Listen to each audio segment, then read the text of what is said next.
It was a silent criminal corporation. It was worth tens of billions of dollars.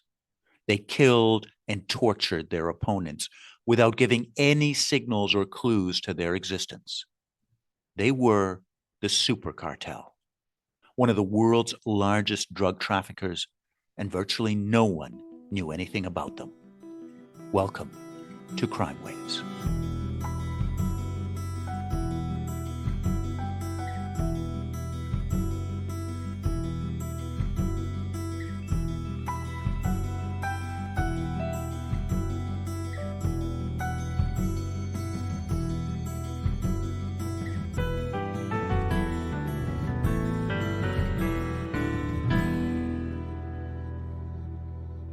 Good morning, good afternoon, good evening, wherever you are in the world. Thank you for joining us on CrimeWaves. I'm Declan Hill, an associate professor of investigations here at the University of New Haven. And each episode of CrimeWaves, my students and I produce an interview with one of the world's best investigators. And this week, it's the extraordinary Alexander Klein and Jake Zenger who've done the research and produced the entire interview. Now, we pride ourselves on making a genuine true crime podcast. We find and get you access to real life investigators, people who've brought down major criminal organizations or solved near impossible cases. We speak with them about their work, their methods, their stories of how they went about solving these mysteries, so you can get firsthand understanding and appreciate great investigative techniques. In the 2 years since we started this podcast, it's grown to being one of the world's top 5% podcasts. However, we really would like to grow the show and would love your support. So if you like the program, please rate, review it, post your comments or notes. It increases our visibility in a massive way. Would really appreciate that.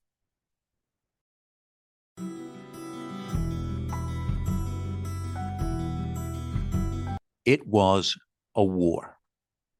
In the 1980s, Pablo Escobar, the head of the Medellin drug cartel in Colombia, began a military onslaught against the very state of Colombia. It began when his sicarios, the drug assassins, killed the country's justice minister as he drove to pick up his children from their school.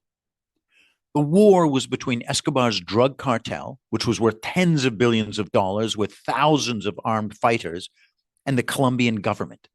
It featured an attack on the Federal Congress building in Bogota, the blowing up of a commercial jetliner filled with 107 innocent passengers and crew, and the kidnapping and murder of thousands of people.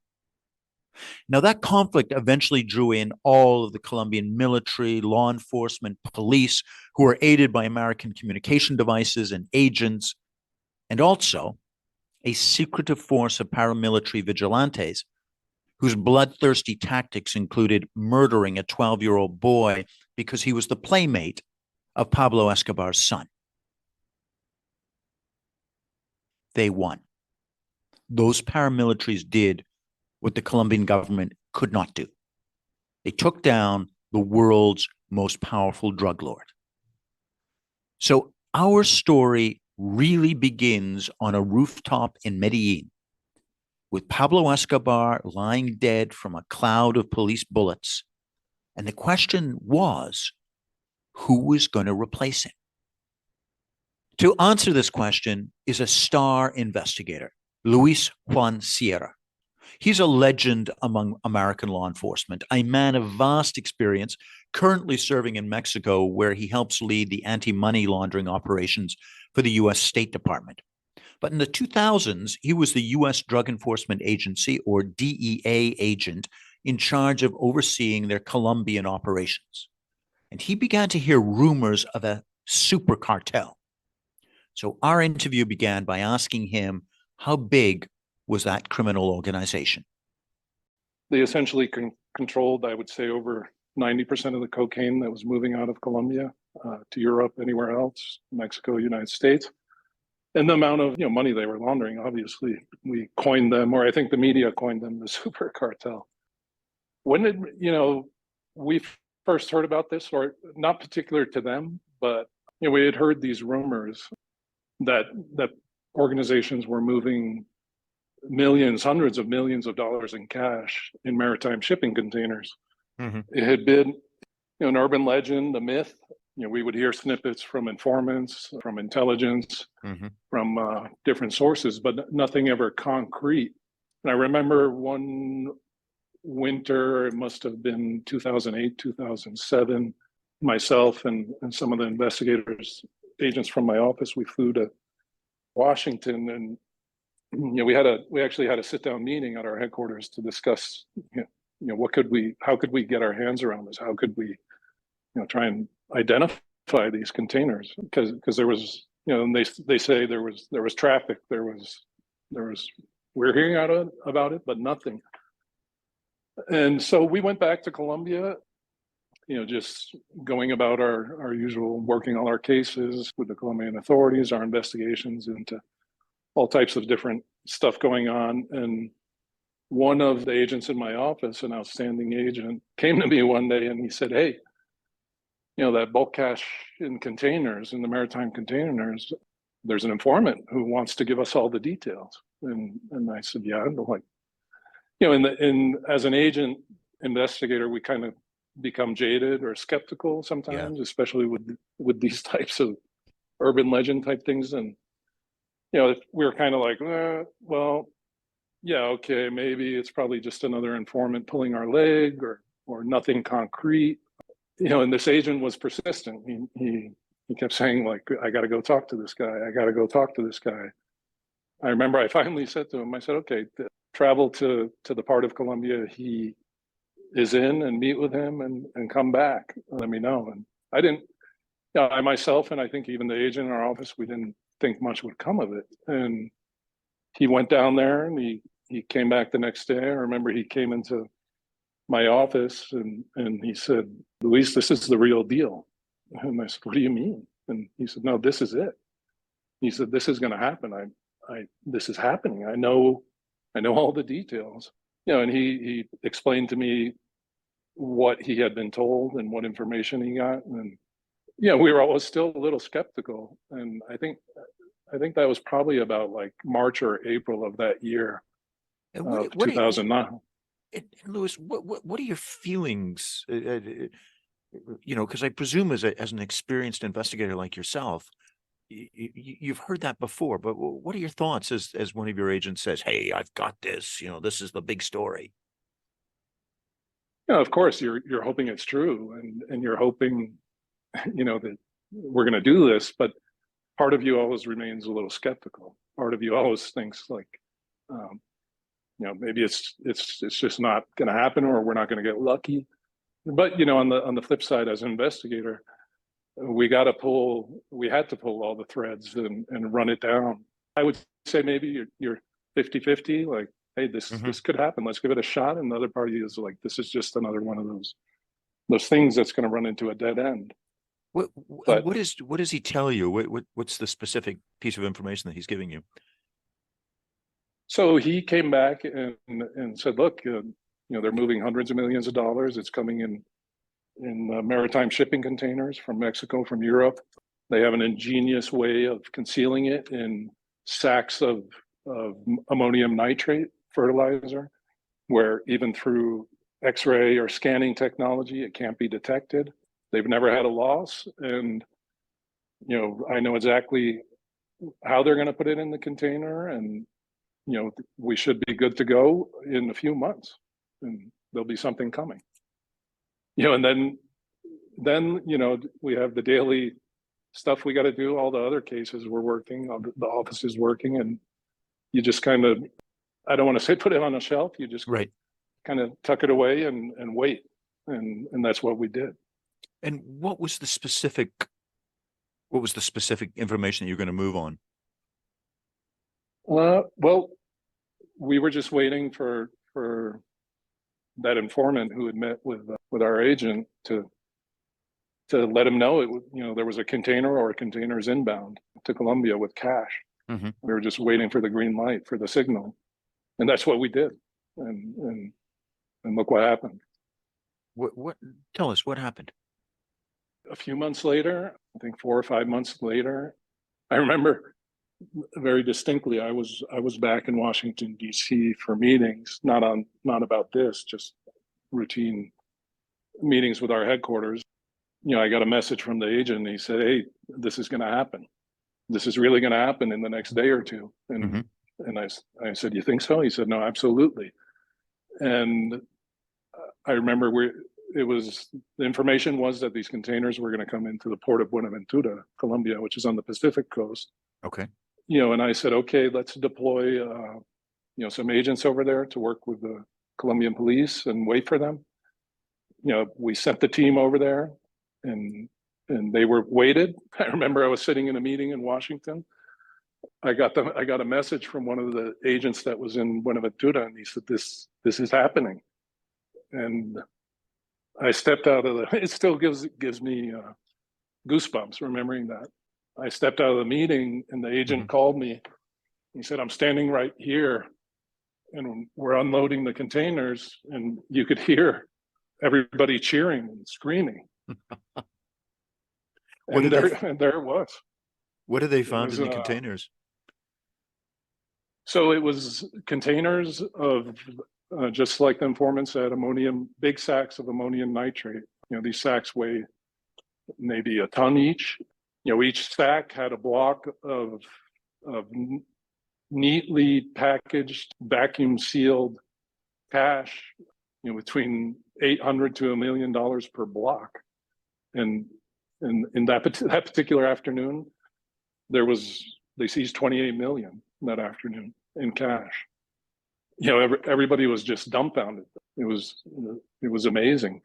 And then, that same afternoon, through work that our agency did, HSI, they were able to identify another container that was about to leave Mexico, and they stopped it. The Mexican authorities, working with our agents in Mexico, seized another 11 or 12 million dollars that would have left. So we hit them for, we seized 41 million in the span of 4 or 5 days. Now, let's just take a step back. And what was the essential nature of the enterprise these guys were running? Because it just seems long way from drug trafficking, for bags of fertilizers and containers and cash. What was actually going on here? So, what was unique about this particular, at that time, we weren't looking at per se a cartel, a drug trafficking organization. We didn't really know what we were looking at. Obviously, we knew it was, the money we were seizing was proceeds of narcotics trafficking. In that amount, we didn't know who was running the cartel or who really anybody was. We just knew we were looking at an organization that were experts, the masters at moving cash from different parts of the world back into Colombia, proceeds of drug trafficking. And what we determined, later found through our investigation, was that this particular group, these guys didn't traffic drugs. They provided a service to various cartels who needed their cash brought back into Colombia from Europe, from the United States, from Mexico, from other points. They had cornered the market and become so good at it that everybody relied on them, and that's all they did. When you talk about money laundering, people think it's Swiss bank accounts and, glamorous visits to Zurich or Geneva or wherever. But you're talking about the back of the Buenaventura Pacific port in Colombia with a container. Why are they transporting cash? Surely cash is like the 19th century. Why are they being, stacks of banknotes? So, of course, money laundering always has that I don't want to say glamorous, because it's not glamorous, but people think offshore accounts, Switzerland, etc. And I'm not bad mouthing Switzerland or any other, or Panama or any of those places and jets and executives, and that exists, that's part of it. But I'll always make the argument, cash is king, especially for organized crime. They need cash. That's how you operate. That's how you pay people. You have, in running really any type of sophisticated organization that has numerous operations or moving parts, you need cash. you're not going to pay a truck driver to drive across a port of entry in Mexico to the United States with a bank transfer of $500. You're not going to pay an airplane pilot. You're not going to pay a hitman with cryptocurrency or a bank transfer or Western Union per se. Well, I'm sure that's happened. It's point being, cash is king. They need it to run operations. And I remember in this particular case, later when we cooperated a lot of the higher level heads of this organization, and I remember we asked one of them, like so much cash, like why so much? And he said it made us powerful. It made us the most powerful, because if another organization was looking at going against us or challenging us, or they knew we had hundreds of millions cash and we could win any kind of war if we needed to, because we just had so much reserves. I thought that answer was pretty interesting, but yeah, cash is still king. Even now with cyber and all these digital currencies, cash still reigns. Yeah, obviously virtual currencies and the crypto market, that's being exploited massively by criminals to conduct criminal activity and launder money. But it's not it's not a feasible or easy way to run an organization when you have funds tied up in these virtual accounts. And when you take into account a lot of the economies in Latin America, south of the border, Mexico, Central South America, and others, people are still, you get out of the major metropolitan areas, people aren't even using plastic. You yes. And I, if we try to pay a Starbucks with cash these days, sometime in New York City, a lot of times they'll look at you, cross-eyed and almost take offense to it. But that's the opposite in a lot of these areas. It's not even a plastic economy yet, but nonetheless, and even furthermore with criminal operations, you want cash, you need cash. And that's not to say that this, all that cash that's coming south or being smuggled, of course, it's then being turned, they're moving it into bank accounts and investing it into real estate and properties and et cetera. It does need to be converted, at least a majority of it or parts of it. Let's take a step back for 1 second, because you guys have uncovered this network of transportation of cash for some of the biggest cartels in the world.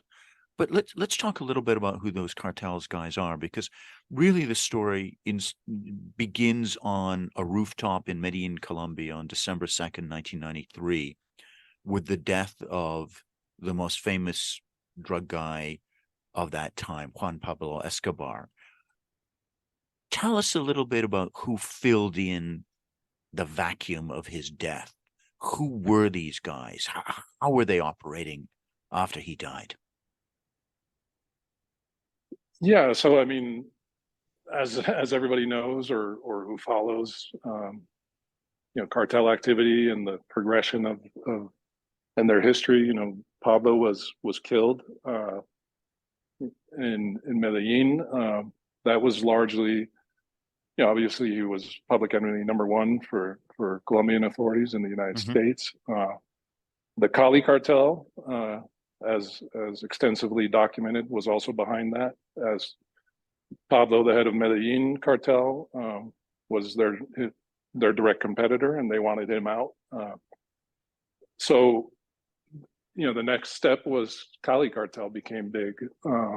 They controlled everything for a long time. And then they obviously were taken down.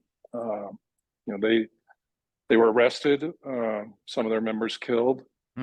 And out of them sprung a cartel known as the Norte Valle cartel. The North Valley cartel which was some of the leftovers of the Cali cartel. They, again, all of them captured, killed, in prison, dismantled. And then this group came about. What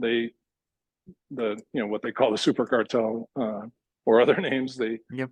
they were born out of the remnants and some of the pieces of the leftover Norte Valle cartel. But they're working differently than, I mean, when you think of, or excuse me, when many of our listeners think about the Colombian drug cartels, they think of, glamour, and they think of, these big soccer stadiums and all this kind of lifestyle. But these guys were operating in a different style, different way, were they not? Yeah. So obviously with Pablo Escobar and his organization, that was a very over the top. He lived a public life, and his organization lived a public life. He became a politician in Colombia. And that's the stereotypical, ranches, exotic animals. As Colombia is still dealing with the hippopotamus that Pablo imported into Colombia, and now have become a native species and causing environmental damage and issues. But that's a whole nother story. But yeah, the point being, this is someone who brought giraffe and hippopotamus and flew airplanes and ran fleets successful of cars. soccer team, and yeah, they became almost like Robin Hood figures. Obviously did this in furtherance of trying to insulate themselves from authorities, but building soccer stadiums in poor neighborhoods, sponsoring teams, and et cetera. They were over the top, public figures, and living with all these obvious luxuries. And Cali Cartel, a little bit of that, maybe to a lesser extent. I think they learned from Pablo. They learned you got to live a little more under the radar. Not to say they didn't, have amazing, huge ranches and palaces and lived like that. But I think what we were seeing is the evolution.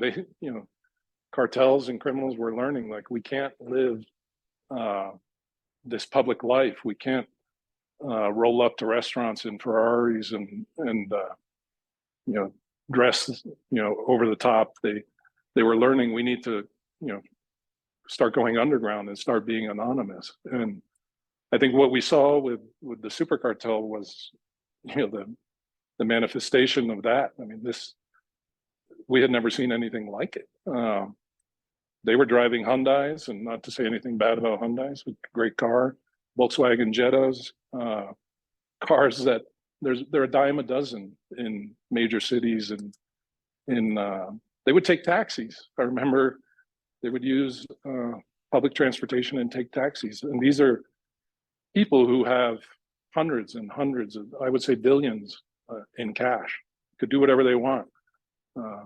We're living this completely anonymous lifestyle, and that was by order, by design. I remember in doing the research, our student producer, sent me a whole bunch of photos of some of the Super Cartel guys, and they literally look like men that you would, at best having a cup of coffee in a corner bar, but they're certainly not dressed in suits. They're certainly not.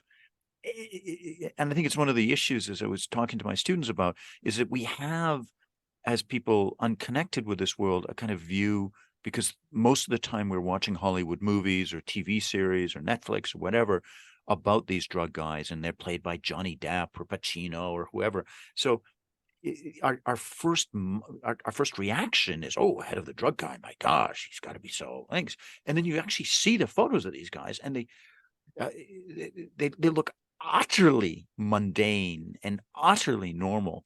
And you're saying this was a deliberate express strategy on their part.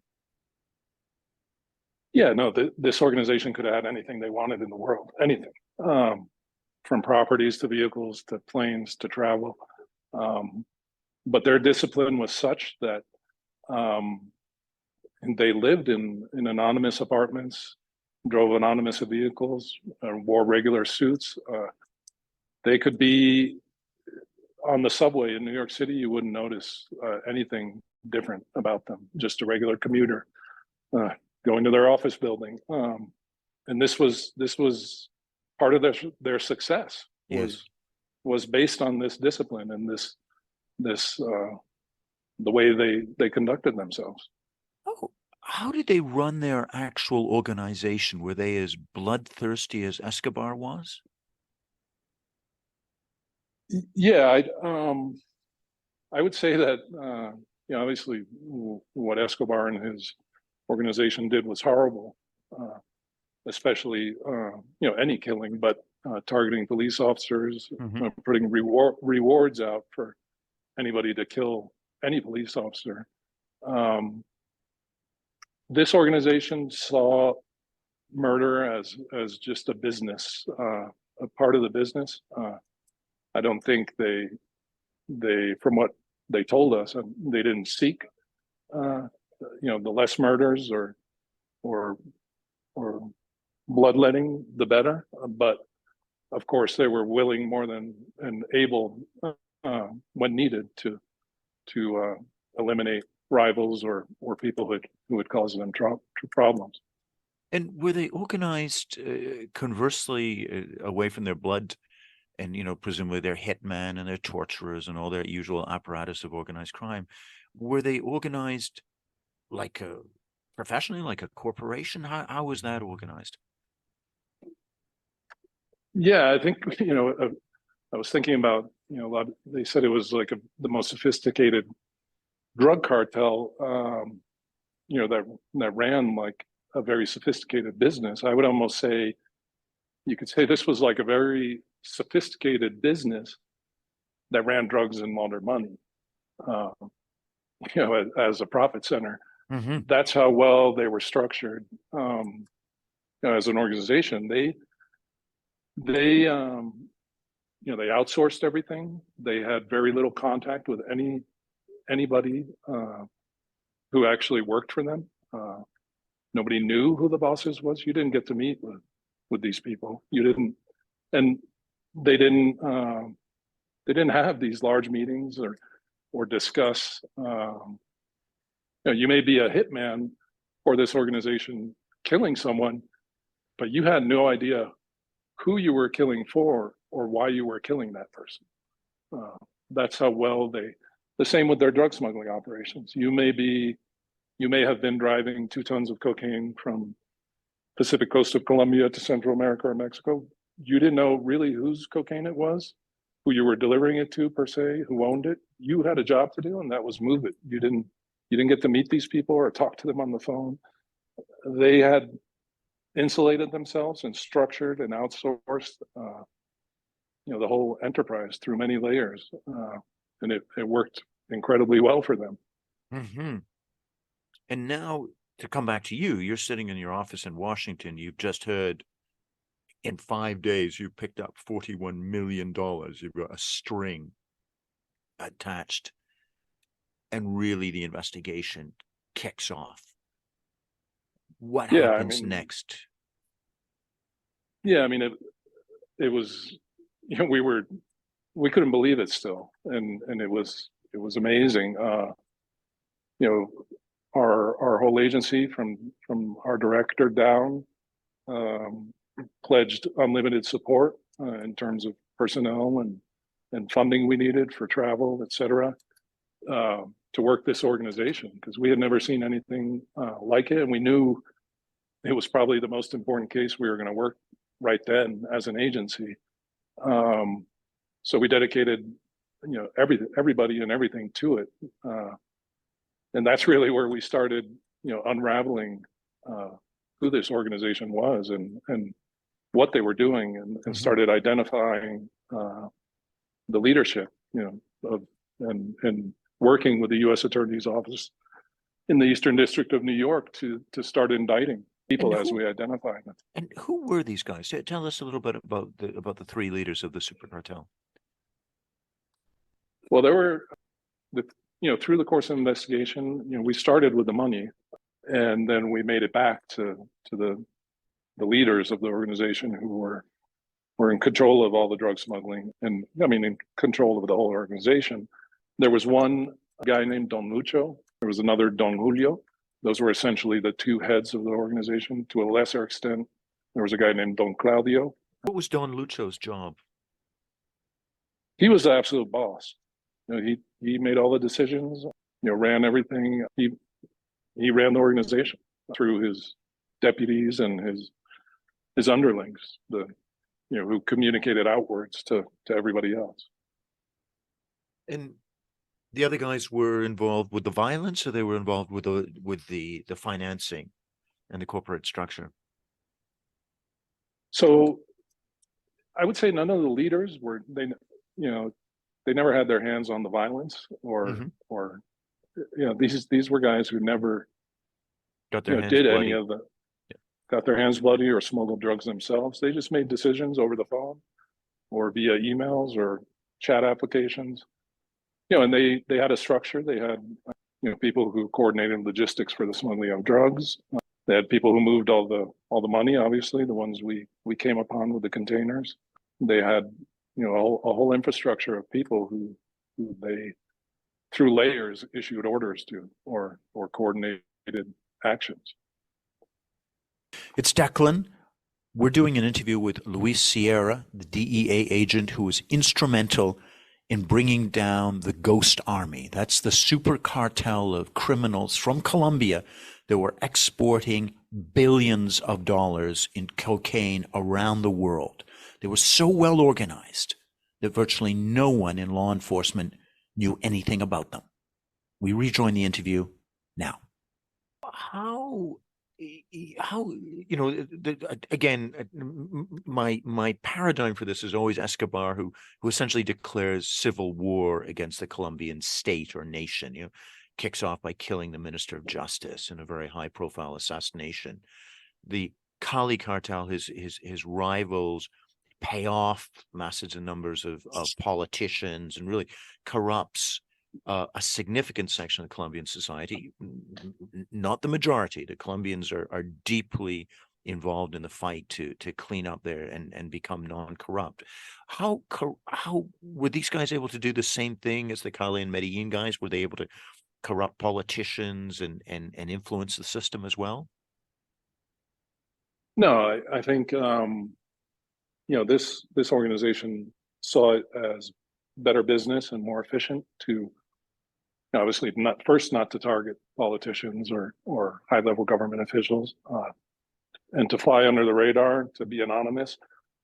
That being said, obviously to operate any organization like this and on this scale, you need corrupt officials. You need or officials that are on your payroll to facilitate the movement of money, the movement of drugs.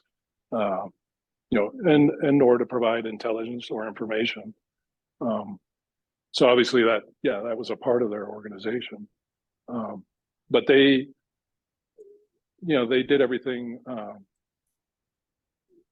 as under the radar or anonymously or, to the least amount necessary to ensure their organization ran smoothly. Oh, did you investigate those guys? I mean, it started with that tip off with the $41 million in cash, but what do you do next? How does that work?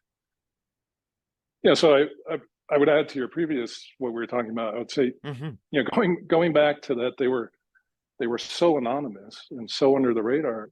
They didn't need to pay officials off not to pursue them. Nobody was pursuing them. Nobody was after them.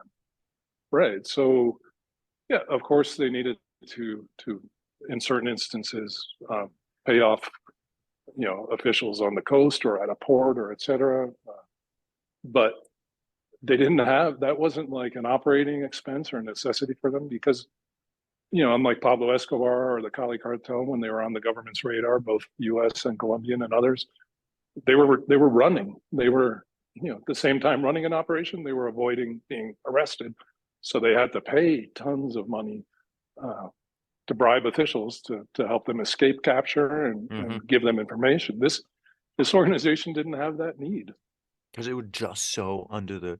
You told us in a conversation before the interview started about Spanish lessons. Tell us that story, please. Yeah, so as the investigative team, we started unraveling and working on identifying, via informants and people who were cooperating with us. One of the heads of the organization, I remember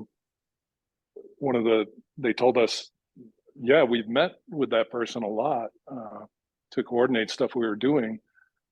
We would meet with him and at a cafe or wherever in Bogota, and of course, as investigators, our first, what's his name? And half the time a lot of times someone will tell you, I have no idea. But anyways, they told us, we just know his nickname. And we know his age. And I think he was born in this area or town in Colombia. And we were like, oh God, like, there's millions of guys called Jose. Yeah. Right. It's not going to get us anywhere. And, as investigators, we kept, tell us something else, give us something we can run with. And they said, okay, I remember, we would have coffee, and he always said he had to leave because he was taking language lessons at a language school in Bogota. And that was the only thing we had to run on.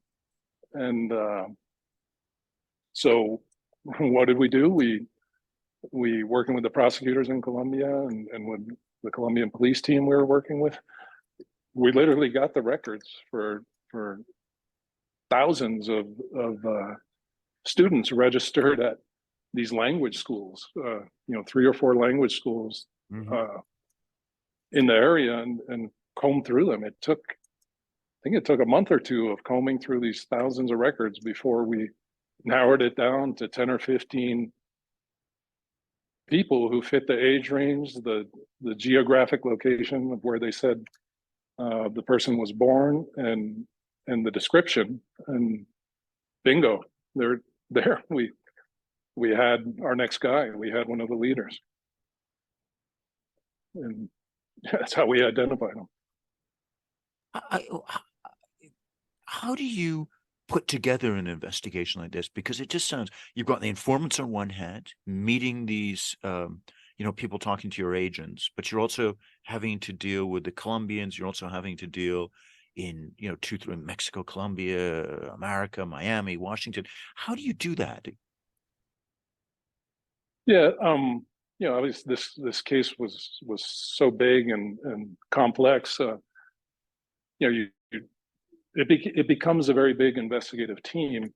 We had, the U.S. attorneys in Eastern District of New York and Brooklyn, guiding the team on the legal process and helping us secure indictments and working with informants and cooperators. We had Colombian prosecutors, because this was a massive bilateral, well, I would say multilateral, because we had Spain, Morocco, Netherlands, Belgium. We had all, dozens of international judicial authorities, police authorities, Colombian authorities. We had DEA, FBI, and several different actually districts in the United States. Tampa, which is the Middle District of Florida, Eastern District of New York. I think there may have been DC. And so, there's numerous agents, numerous prosecutors, investigators, cooperating witnesses, and it's like managing a big orchestra, coordinating all the activities. I wasn't, I was managing the Colombia end of it for my agency, but there's all these moving parts, and all the agents, everybody had to coordinate 24 hours a day, 7 days a week. There were so many moving parts globally. And there were so many moving parts because the drug and money shipments and flow were going across that many different places.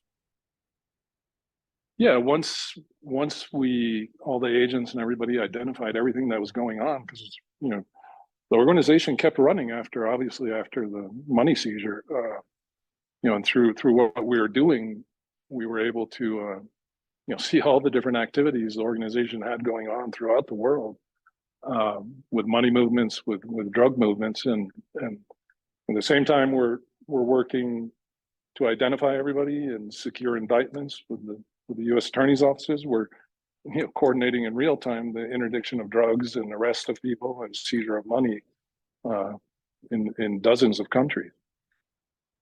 I've got a whole bunch of questions, but one is, okay, you're building this army of law enforcement in the Netherlands and Morocco and Spain and Tampa and Miami and Washington and Colombia and Mexico. But how do you keep, even just in the Colombia branch, how do you keep information and confidentiality and that question of when do you share important stuff? Because you must always be aware. I'd be paranoid in your shoes. Like, who's going to betray us? Who is going to tip off these guys? How do you deal with that issue of control of information on such a multinational investigation? Yeah, I mean, everything. There's a finite amount of time that this isn't going to go forever. So you're trying to synchronize, the indictments, the arrests, in a sense that, of course, you want to secure the most indictments and seize the most amount of narcotics and cash at properties, et cetera, that you can before the entire organization collapses. So you're constantly trying to juggle the actions and the decisions you're making in terms of the seizures, et cetera, and evaluating how they're going to impact the organization. If we do A, will B happen? If we arrest X person, how will this affect the rest? Will everybody know that law enforcement is now involved in the organization, that we're onto them? So you're calculating risk, evaluating the impact, and constantly juggling these things to try and maximize, the impact of the investigation and how far you can go. What was the thing that surprised you the most about it? Yeah, I think just the size of the organization, the scope of what they were doing, the volume of cocaine they were moving, their international reach throughout the world. And there was really nowhere in the world that they didn't have operations going. And on top of that, the fact that they had essentially been completely anonymous and operated essentially with impunity and under the radar for so many years. It was amazing to realize that they had been this effective. You had a really interesting story about you finally arrest the guy who was organizing the transshipment of the $41 million. Tell us about that, please. Yeah, so as we moved along in the investigation, obviously we were identifying people. Some of them were willing to cooperate with the U.S. government, and part of that cooperation involves we talk with them, and they're required to disclose the extent of their activities and et cetera, and how they operated. And I remember we were discussing with one of the guys who was orchestrating or had orchestrated the movement of the bulk cash all these years. And, we started our end of the case with the initial seizure of $41 million. And, we asked him months later, said, hey, so that week, we took 41 million from you. We seized, that's a huge amount of money. How did you survive? Did you have to go into hiding? How did you explain that to the owners of that money? Because he didn't per se own that money. He was just moving it as a service. And we said, how didn't they want to kill you? Did you run for your life? Go underground? And he's because owing money to the mob is a short life sentence. Yes. Right. You either pay or you're going to pay with your life. And we're not talking $50,000. We're talking $41 million. And, we asked him that because we were curious. And he said, I don't understand your question. What? What do you mean? And we asked him again, how did you survive that? How did you overcome that? And he kept saying, I don't really know, like, why you're asking that, or what do you mean by that? And, finally, we said, look, weren't you going to get killed? And he said, no. He said, at at any given time, I had about 250 million cash, in my stash house. I just covered it out of my end. There was no problem. There was no hiccup, and nobody asked me anything. Obviously it made the media, but nobody even knew that was my containers. I paid that 41 million just exactly on time. No problem. So essentially out of his petty cash. And this is the biggest seizure of money in a maritime shipping lane ever. Wow. Yeah. They didn't break a sweat. Incredible. Let's get back to Don Lucho. Tell us a little bit more about him and his personality and who he was, the man running the super cartel. So Don Lucho was, through the investigation, and he had been not per se identified, but he was a target of an older investigation for cocaine smuggling by DEA in Tampa, a great case. And but he was still a ghost. He was still missing in action and had kind of dropped off the radar. And he came back up to the surface on this case. We realized he was the head of this organization. He was a former Colombian. He worked for the now defunct DAS, which was kind of like a Colombian intelligence agency. He worked for them, and in the early 2000s had worked his way up and created this super cartel, and became the leader. They supplied most of the cocaine, I'd say over 90%, to the Mexican cartels, Chapo Guzman, Mayo Guzman. But I'm sorry, so Lucho had started as a Colombian intelligence officer and then switched to the bad side? Yeah, he worked for an agency called DAS, and that agency was disbanded 15, 20 years ago. And I think he resigned long before the agency was disbanded, but and then obviously went to the other side and got involved in running this cartel, creating and running this cartel. So very much like Los Zetas in Mexico, who were originally the quote elements of the elite anti-drug squad, who flipped and started running their own cartel. Yeah, I wouldn't necessarily say like the Zetas, who obviously took their special operations skills and applied it to horrific violence and running a cartel.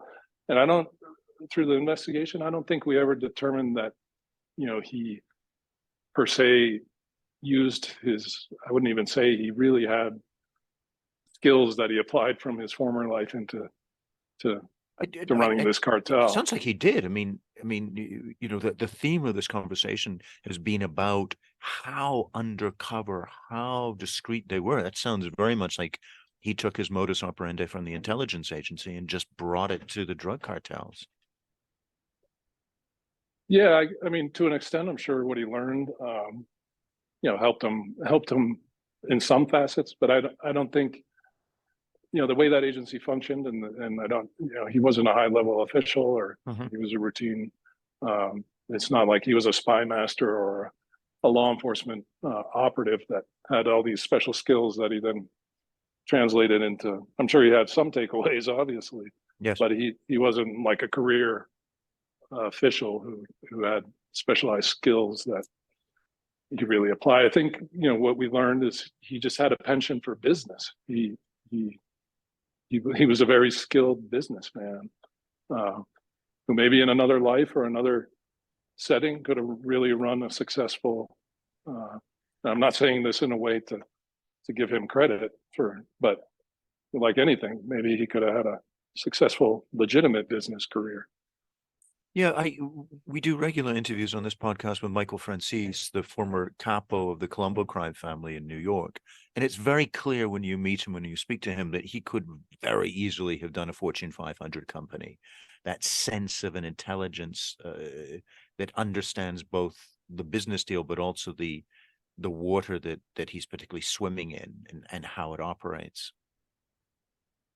Yeah, I think this applies to Don Lucho too, and a lot of the people who ran this organization were it's, and I think maybe going back to what you asked before, we were talking about with Pablo Escobar.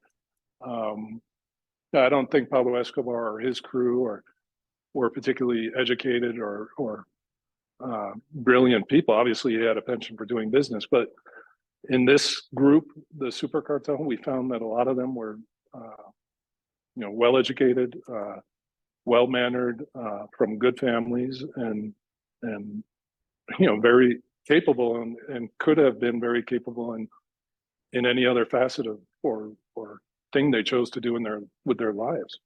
Was that true for Don Lucho's partner, Don Claudio? Don Claudio, no, he was more like a rancher type, not as I don't want to say not as sophisticated, just not as astute or business wise. Mm-hmm. So what were the skills that he brought to this group? Claudio, I would say some more of the logistics, the day-to-day operations, ground operations, coordinating activities. He was more, he wasn't an equal, but more of a deputy or who assisted with stuff on. Lucho had fled Colombia years before, and Claudio and Don Julio and others were the ones that remained on the ground, doing some of the day-to-day, face-to-face stuff that required doing. Don Lucho was in the wind. He had left Colombia a long time ago. Where was he at this time? Was he in Panama or one of those places? No, so he was, through the investigation that everybody did, they finally figured out he was in Buenos Aires. He was living by himself in Buenos Aires, and that's where, us, the U.S. government, all the agencies working with the Argentinian authorities, finally arrested him in right in the heart of Buenos Aires. So let's talk about those arrests, because you've got Don Lucho living as a ghost in the wind, to use your expressions. You've got Don Claudio, Don Julio. How do you bust them? Tell us those stories, please. We didn't identify them right away. Months into the investigation, we identified them. Working with the prosecutors in New York and other districts in Florida. We're doing that English language investigation and things like that. Yeah, doing what we do as investigators, identifying them, confirming their identification. And then obviously once we had enough evidence to get the indictment, working with the prosecutors to secure that, and then all the while trying to figure out where they are. Some of them harder than others. Colombian authorities did a great job and found Don Claudio, and he was arrested at a ranch outside of Bogota where he was partying. Again, not by any means a luxurious ranch, actually rather a ramshackle, rundown ranch. Don Julio too. And then the big fish was Don Lucho, who was, working with Argentine authorities, identifying and confirming he was in Buenos Aires, and then coordinating with them an operation to arrest him. I have a weird question for you, because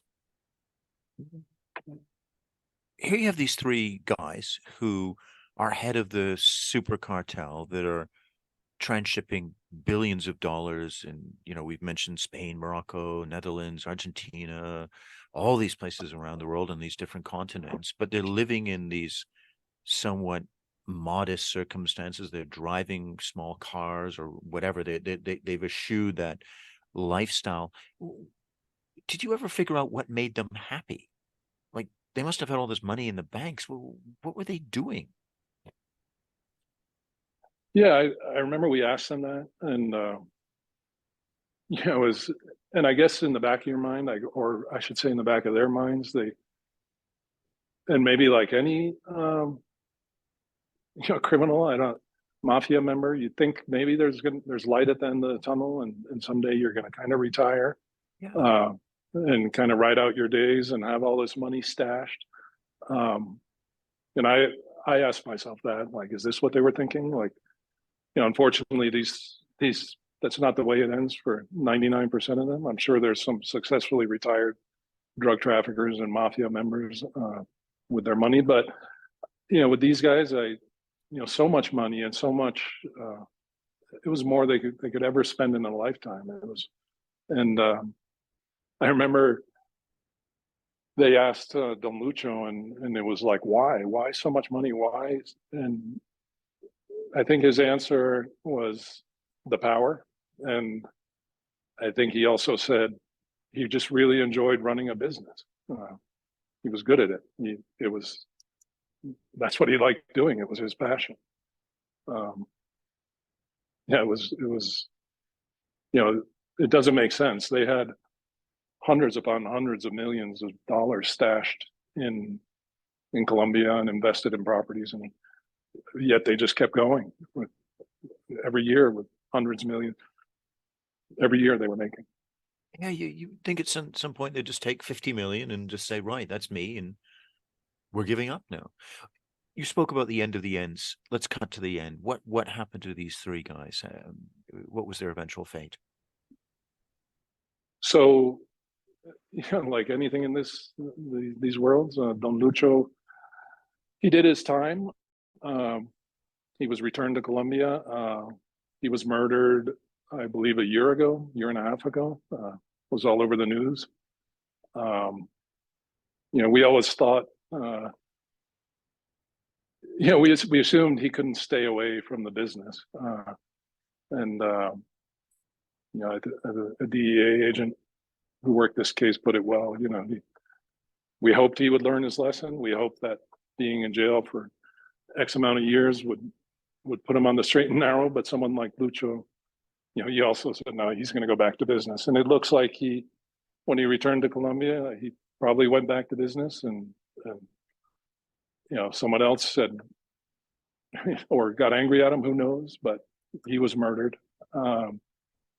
Claudio was murdered too, about a year ago, I believe. Same reasons. He was pissing off the wrong people by getting back into it. Yeah, I think like anything in any criminal world, probably they were gone for a stretch, and others come up just as powerful as them, or more powerful, create their new organizations. Just like we saw the succession of Medellin with Pablo, to Cali, to Norte Valle, to these guys. It's someone else's time to be at the top, and then you have these old school guys coming in who are powerful and have all. They want to muscle their way back into the business, and they rub somebody the wrong way. Looks like that's probably what happened, and that's the way the underworld works in Colombia. Again, I go back to that question about what makes you happy. Why don't they just take the cash, as a small section of this billions of dollars, and live even a slightly richer lifestyle in some small forgotten section of the world, and just do it that way? Let's turn away from this story for 1 second, because CrimeWaves podcast is specifically set up to celebrate investigations by and for investigators. What's a skill, an important skill? I don't want to ask the cliche question, what's the most important, because there are many skills. But what is one important skill that this investigation revealed to you and you wish more investigators would have or would pursue? I don't think there's one per se. I think. Okay. Yeah.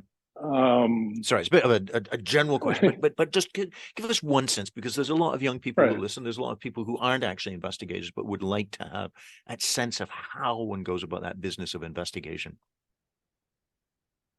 So I guess one thing is when you're doing any type of large scale, complex, big investigation, whether it's like this into a major cartel, it's into, like they used to organize crime in New York, even serial killer type investigations or massive fraud is, as an investigator, this is not a 9 to 5 job.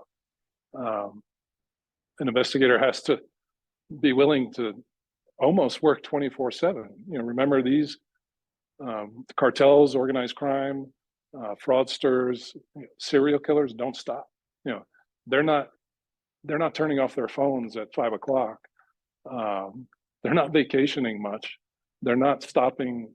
For them, it's a 24 hours a day, 7 days a week, 365 days a year activity. And to pursue them, we have to put in the long hours. We have to work nonstop and not give them a break. We have to constantly be on top of them, be investigating. It's nonstop.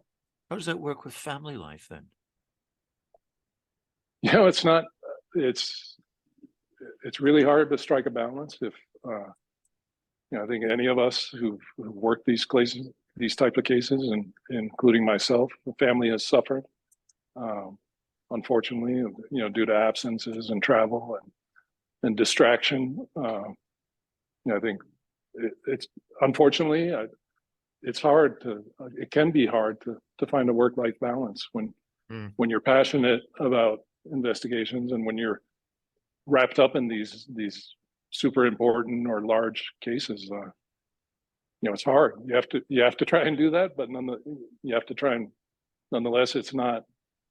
Being an investigator is not a 9 to 5 job.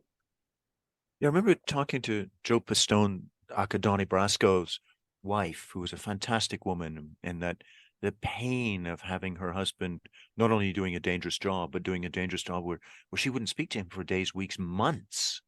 He would disappear and then he'd return, and there'd be this kind of person who would come in that she was desperately in love with, but had become a stranger to her in those ways, and that cost of the investigation is so high. A general question. Again, on the podcast, we spoke to Robert Mazur, another incredible undercover agent that fought against the Medellin Cali cartel during the 80s and 90s. And he spoke about really, his thesis is, look, if we're ever going to beat these guys, we've got to stop going after the product. We've got to stop going after the drugs and turn our attention as an investigation community, as a society, into the money, into pursuing the cash in these high-level banks. So what's your sense of that? Do you agree with Robert?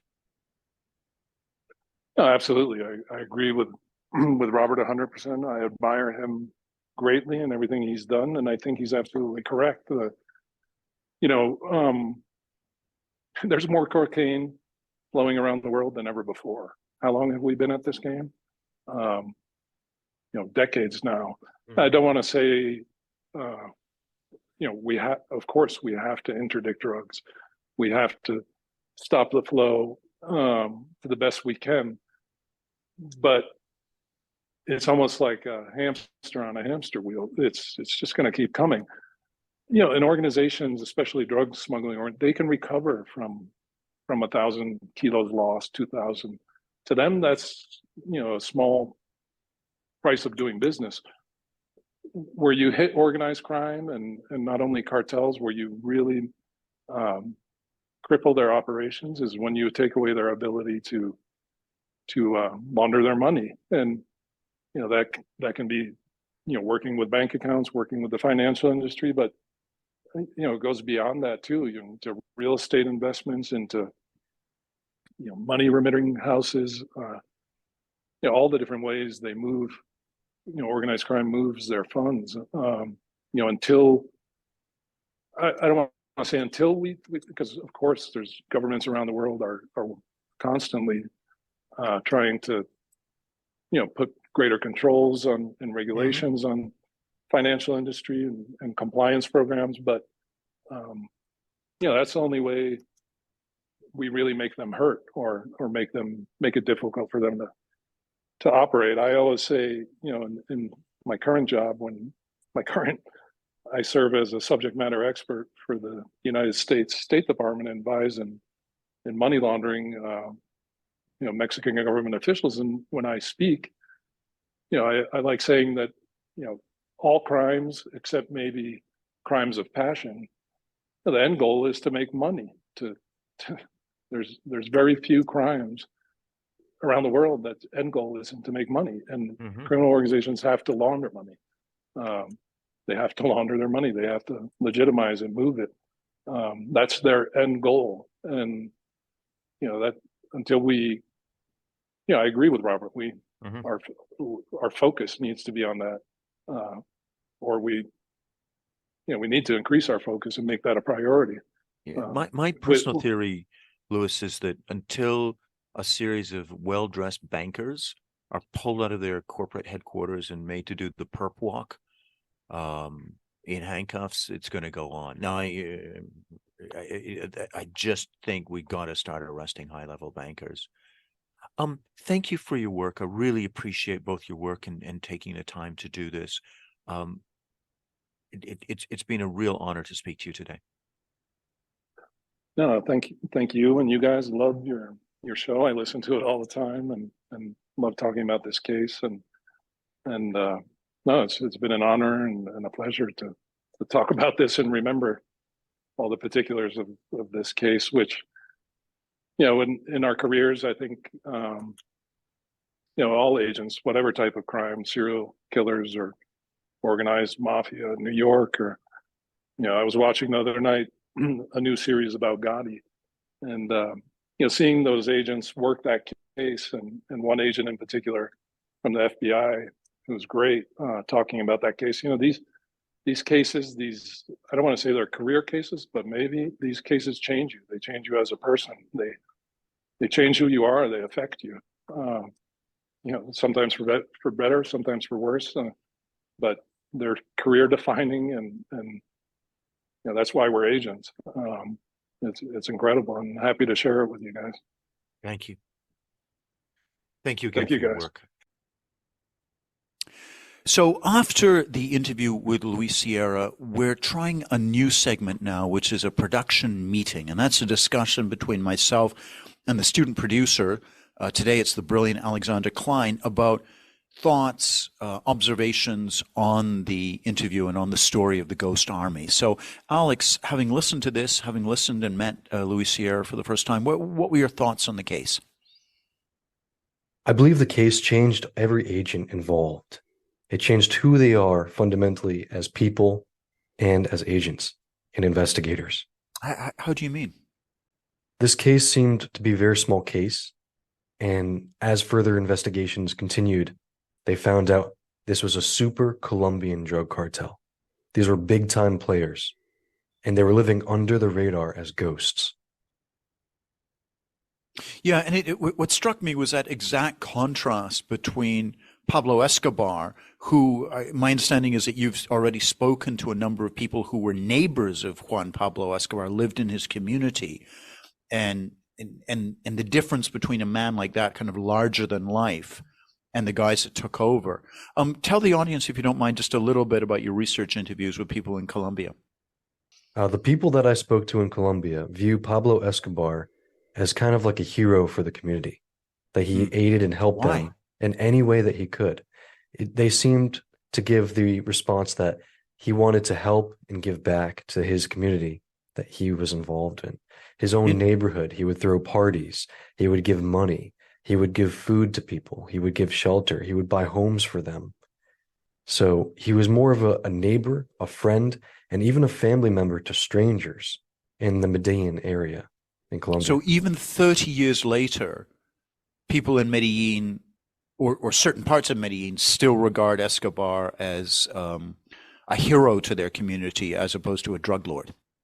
Yes, of course they did understand, the atrocities, and they understand how evil and cruel he was, but their personal perspective of him, when they met him in their interactions, they viewed him as kind of a hero triumphing for the community to help them out. Interesting. And listen, thank you very much for doing that research. Again, the Escobar case isn't directly on what we were talking with Luis Sierra on, but it's brilliant to work with a student like you who's doing this background research. Listeners, thank you so much for your attention today. We really, really value you guys. We know You put considerable time and effort and investment sitting with us, listening to this work. So we really appreciate that. If you can rate, review, subscribe, pass on this information, it really helps us grow. We are, considering who we're up against here in the top 5% of all podcasts, we're considerably under-resourced, but we're trying to give you the best and most intelligent true crime podcast there is. So thank you, and we'll see you next week for another great episode of CrimeWaves Podcast.